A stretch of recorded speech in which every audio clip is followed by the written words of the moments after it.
तो इस वीडियो में हम parallelogram law and triangle law of vector addition के कुछ स्पेशल केसेस को डिस्कस करेंगे। सबसे पहले हम पहला केस लेते हैं। पहला केस है आपका if theta equals to zero degree. अगर जो आपके दो वेक्टर्स हैं, वेक्टर ए एंड बी, उनके बीच का जो थीटा है वो अगर 0 डिग्री है, उस केस को हम लेते हैं। सपोज ये वेक्टर ए है एंड ये वेक्टर बी है। अगर थीटा अगर आपका 0 से ज़्यादा होता है तो ये आपका ऊपर जाता है, बट अगर थीटा 0 है आपका, ये आपका कोइंसाइड कर जाएगा।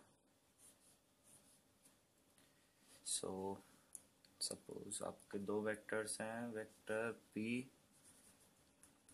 ये आपका वेक्टर पी है एंड ये वेक्टर क्यू है। Theta equals to 0 degree. अब हम जो रिजल्टेंट का हमारा जो फॉर्मूला हमने डिराइव किया था वो यूज़ करते हैं। r is equal to root P square plus Q square plus 2pq cos theta. cos 0 degree equals to 1, r equals P square plus Q square plus 2pq cos theta. जो आपका r आएगा वो आ जाएगा root P plus Q का whole square. r equals to P plus Q. जो हमारा resultant आएगा वो वेक्टर p और वेक्टर q के मैथमेटिकल एडिशन के इक्वल आएगा। मॉड ऑफ वेक्टर r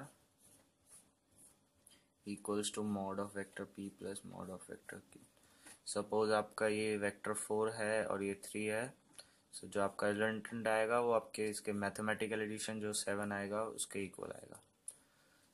इस केस में, स्पेशल केस में, जो आपका जो रिजल्टेंट आता है वो मैक्सिमम आता है।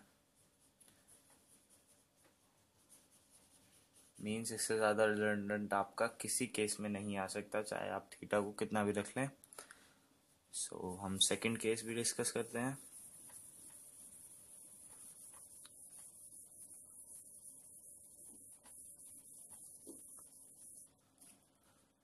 Second, if theta equals to 90 degree.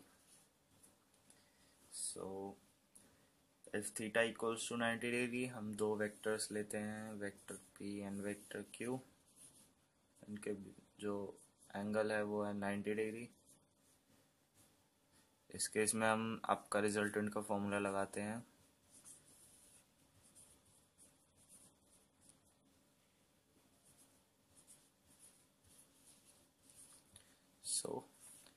जैसा कि हम जानते हैं cos 90 है, cos 90 की वैल्यू 0 होती है, तो आपका जो पूरा टर्म है ये 0 हो जाएगा।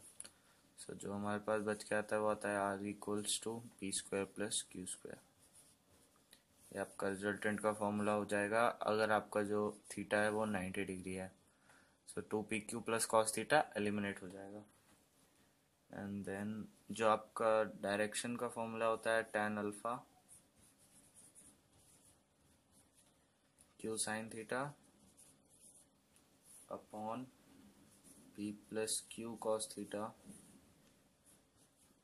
इसमें भी हम साइन 0 की वैल्यू आपकी होती है 1, ऊपर क्यू बच जाएगा, और cos थीटा की वैल्यू, cos 90 की वैल्यू 0। tan अल्फा जो आपका आएगा वो आएगा q बाई पी। ये आपका 90 डिग्री का केस है। अगर 90 डिग्री के दो वेक्टर्स हैं और उनकी डायरेक्शन पूछी जाती है तो आप सीधा q बाई पी कर देंगे, ये फॉर्मूला आप नहीं लगाएंगे। देन आपका जो थर्ड और लास्ट केस है,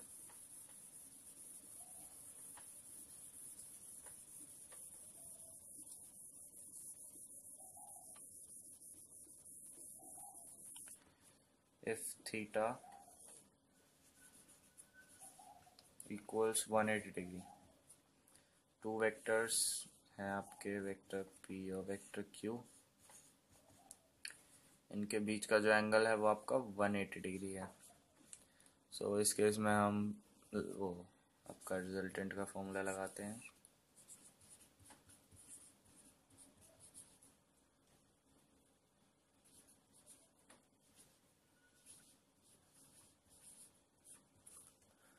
सो इस केस में आपका जो कॉस थीटा है वो 180 डिग्री है एंड कॉस 180 आपका माइनस आता है। सो आपका जो रिजल्टेंट आएगा वो आएगा P square plus Q square minus 2pq।